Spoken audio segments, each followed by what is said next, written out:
दोस्तों, मैं आपकी दोस्त संध्या ma'am.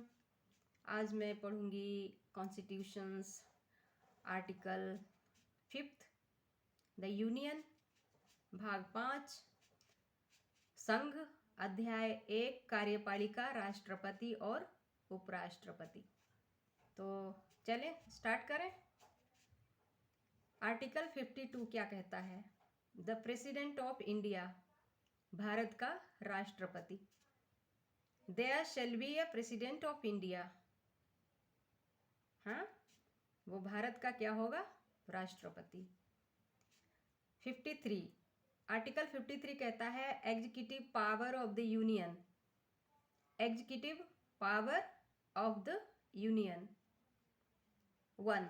The executive power of the union shall be vested in the president and shall be exercised by him either directly or through officers subordinate to him in accordance with this constitution. Number 2.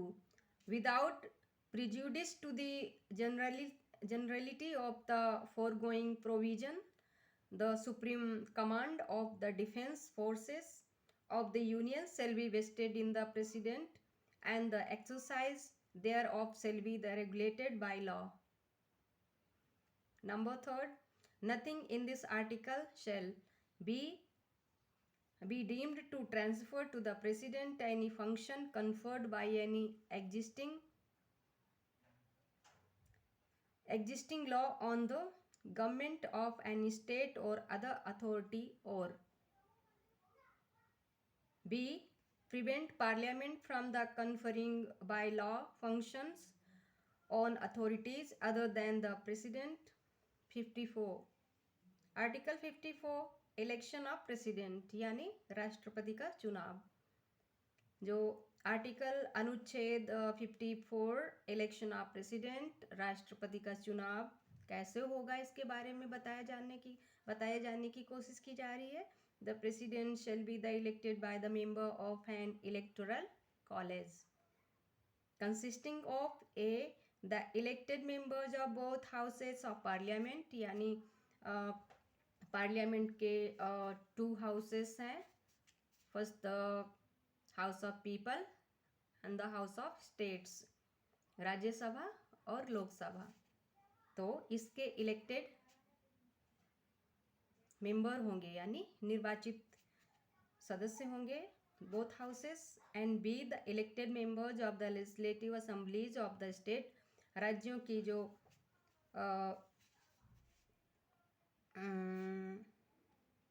क्या होती है, जो राज्यों की जो legislative assemblies होती हैं वहाँ के होंगे यानी निर्वाचित सदस्य। Explanation. In this article and in Article 55, state includes the National Capital Territory of Delhi and the Union Territory of Pondicherry. Article 55. Manner of election of President. 1. As far as practicable, there shall be the uniformity in the scale of representation of the different states at the election of the president. 2. For the purpose of securing such uniformity among the states inter se, as well as parity between the states as a whole and the union, the number of votes such each elected members of parliament and of the legislative assembly of each states entitled to cast at such election shall be determined in the following manners.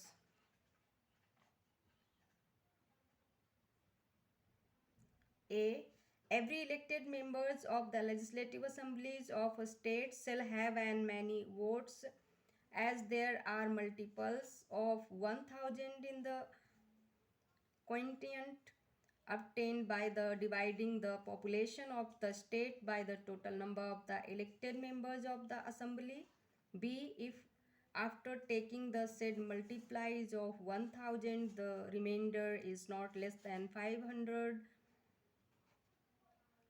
then the vote of each member referred to in subclause A shall be further increased by 1. C. Each elected members of either house or parliament shall have such a number of votes as may be obtained by dividing the total number of votes assigned to the members of the legislative assemblies of the states under subclauses A or B by the total number of the elected members of both houses of parliament, fractions exceeding one half being the counted as one and other the fractions being the disregarded. Third, the election of the president shall be held in the accordance with the system of proportional representation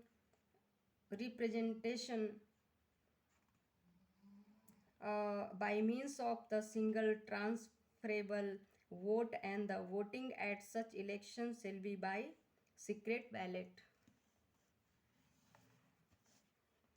तो अब मैं इसका हिंदी में पढ़ लेती हूँ। भाग 5 संघ अध्याय 1 कार्यपालिका राष्ट्रपति और उपराष्ट्रपति। अनुच्छेद 52 कहता है कि भारत का राष्ट्रपति, अनुच्छेद 52 में कहा गया है कि भारत का एक राष्ट्रपति होगा, भारत का एक राष्ट्रपति होगा। और अनुच्छेद 53 कहता है संघ की कार्यपालिका शक्ति, एक संघ की कार्यपालिका शक्ति राष्ट्रपति में निहित होगी और वे इसका प्रयोग संविधान के अनुसार स्वयं या अपने संघ की कार्यपालिका शक्ति राष्ट्रपति में निहित होगी और वह इसका प्रयोग इस संविधान के अनुसार स्वयं या अपने अधीनस्थ अधिकारियों के द्वारा करेगा। नंबर 2, पूर्वगामी उपबंध की व्यापकता पर प्रतिकूल प्रभाव डाले बिना संघ के रक्षा बलों का सर्वोच्च समादेश राष्ट्रपति में निहित होगा और उसका प्रयोग विधि द्वारा विनियमित होगा। नंबर 3, इस अनुच्छेद की कोई बात का किसी विद्यमान विधि द्वारा किसी राज्य की सरकार या अन्य प्राधिकारी को प्रदान किए गए कृत्य राष्ट्रपति की अंतरित करने वाली नहीं समझी जाएगी या राष्ट्रपति से भिन्न अन्य प्राधिकारियों को विधि द्वारा कृत्य प्रदान करने से संसद को निवारित नहीं करेगी। अनुच्छेद 54 राष्ट्रपति का निर्वाचन। राष्ट्रपति का निर्वाचन ऐसे निर्वाचक गण के सदस्य करेंगे जिनमें का संसद के दोनों सदनों के निर्वाचित सदस्य और राज्यों की विधानसभाओं के निर्वाचित सदस्य होंगे। स्पष्टीकरण, इस अनुच्छेद और अनुच्छेद 55 में राज्य के अंतर्गत दिल्ली राष्ट्रीय राजधानी राज्य क्षेत्र और पौंडीचेरी संघ राज्य क्षेत्र हैं। दिल्ली और पौंडीचेरी संघ राज्य क्षेत्र हैं। 55 अनुच्छेद 55 में कहा गया है कि राष्ट्रपति के निर्वाचन की रीति क्या होगी। रीति ये होगी, जहां तक साध्य हो राष्ट्रपति के निर्वाचन में भिन्न भिन्न राज्यों के प्रतिनिधित्व के मापमान में एकरूपता होगी। नंबर 2, राज्यों में आपस में ऐसी एकरूपता तथा समस्त राज्यों और संघ में समतुल्यता प्राप्त कराने के लिए संसद और प्रत्येक राज्य की विधान सभा का प्रत्येक निर्वाचित सदस्य इस निर्वाचन में जितने मत देने का हकदार है उनकी संख्या निर्वाचित रीति से अवधारित की जाएगी। किसी राज्य की विधानसभा के प्रत्येक निर्वाचित सदस्य के उतने मत होंगे जितने कि 1000 के गुणित उस भागफल में हों जो राज्य की जनसंख्या को उस विधानसभा के निर्वाचित सदस्यों की कुल संख्या से भाग देने पर आए। यदि 1000 के उक्त गुणितों को लेने के बाद शेष 500 से कम नहीं है तो उपखंड का में निर्दिष्ट प्रत्येक सदस्य के मतों की संख्या में एक और जोड़ दिया जाएगा। सदन के प्रत्येक निर्वाचित सदस्य के मतों की संख्या वे होगी जो उपखंड का और उपखंड खा के अधीन राज्यों की विधानसभाओं के सदस्यों के लिए नियत कुल मतों की संख्या को संसद के दोनों सदनों के निर्वाचित सदस्यों की कुल संख्या से भाग देने पर आए, जिसमें आधे से अधिक भिन्न को 1 गिना जाएगा और अन्य भिन्नों की उपेक्षा की जाएगी। नंबर 3, राष्ट्रपति का निर्वाचन आनुपातिक प्रतिनिधित्व पद्धति के अनुसार एकल संक्रमणीय मत द्वारा होगा। ऐसे निर्वाचन में मतदान गुप्त होगा।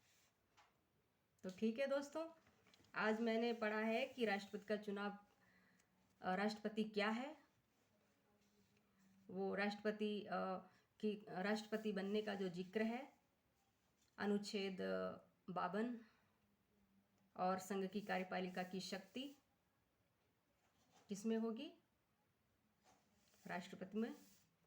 और फिर 54 राष्ट्रपति का निर्वाचन, 55 राष्ट्रपति के निर्वाचन की रीति क्या होगी। तो आज मैंने इतना पढ़ा है। कल